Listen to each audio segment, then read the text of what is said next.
In Chapter 9, we are going to learn about the philosophies of American education. All right, before we do start our lectures about philosophies of education, I want to touch on something that I've got a lot of emails about, is our educational philosophy that we will have to do in our class. Now, that's not due till next week, and I have a whole lecture on how to do it and how to break it down.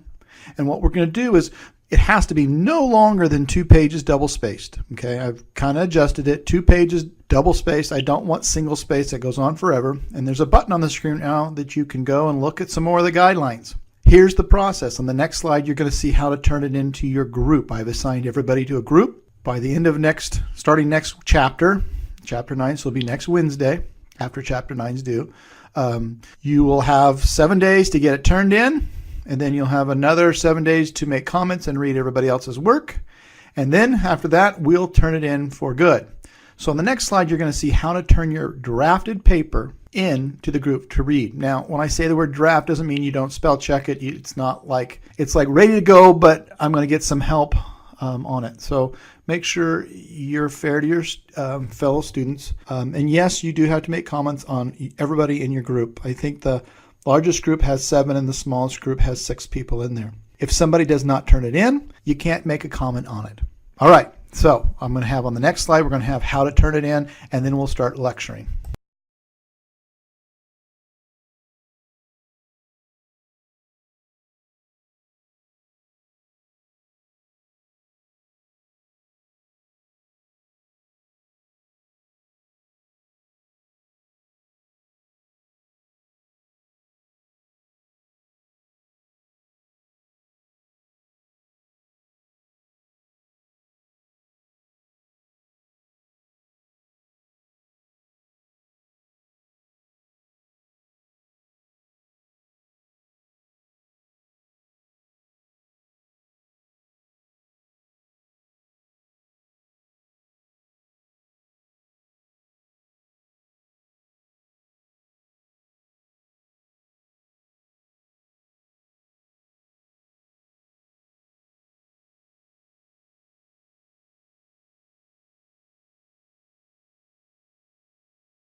Perennialists believe that the focus of education should be the ideas that have lasted over centuries.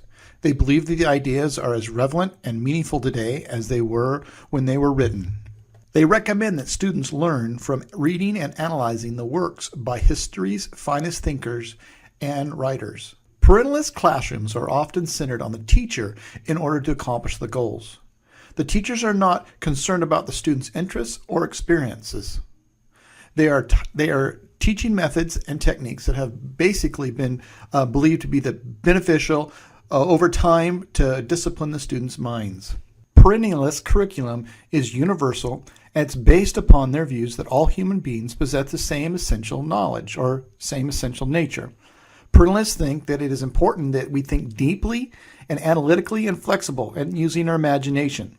They emphasize that students should not be taught information that may soon be out of date or may be proven to be incorrect later on. Perennialists disapprove that teachers require students to absorb lots of information, and it's very disconnected information. They recommend that schools spend time teaching about concepts and explaining their meaning to the students. The only example I can think of would be a class about history or religion. The instructor would use a religious book or historical documents.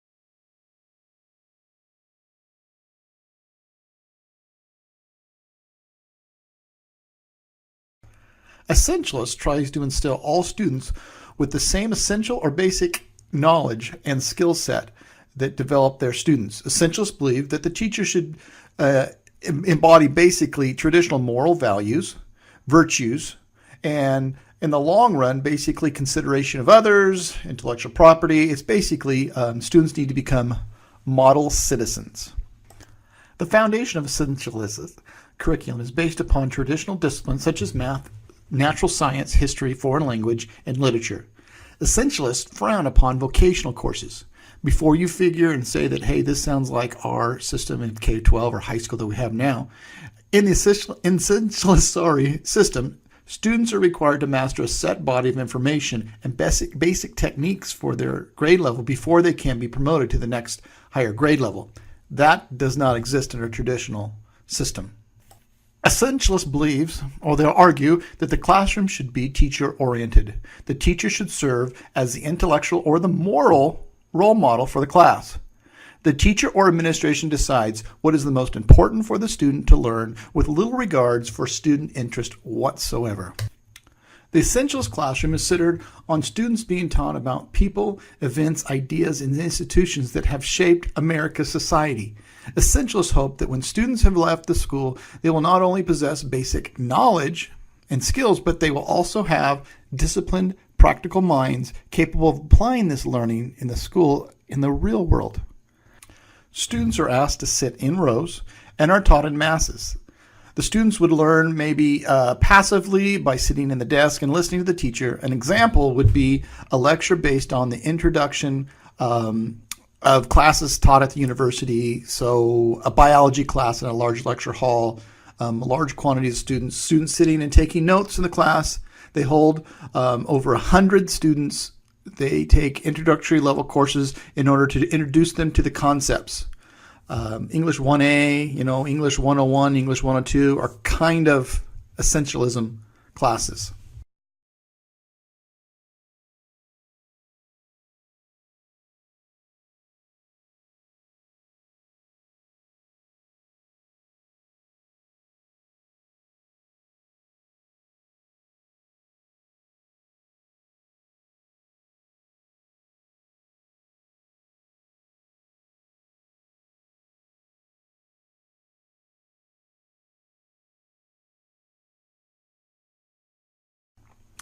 Progressivism, on the other hand, is kind of the opposite of essentialism, is because they basically turn everything back to the student.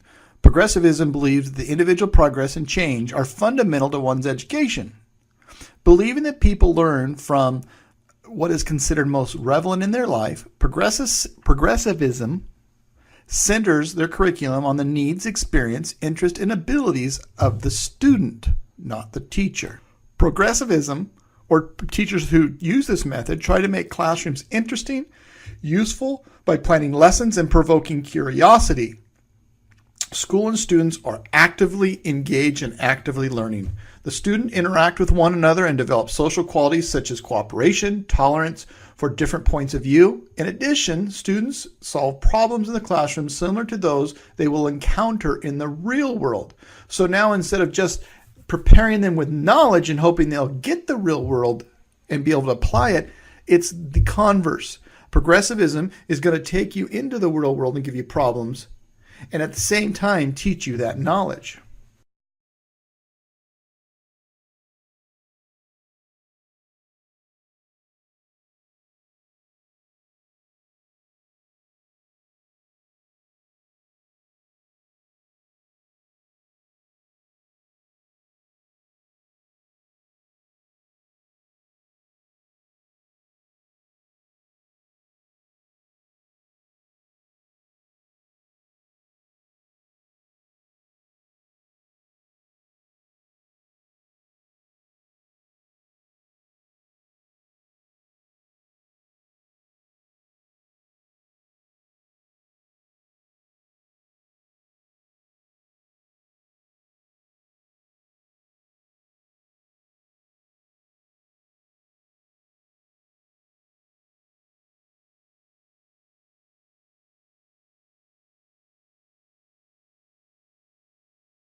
Behavioralism can also be taught as a form of classroom management.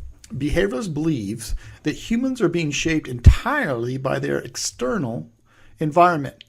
If you alter a person's environment, you will alter his or her thoughts, feelings, and behaviors.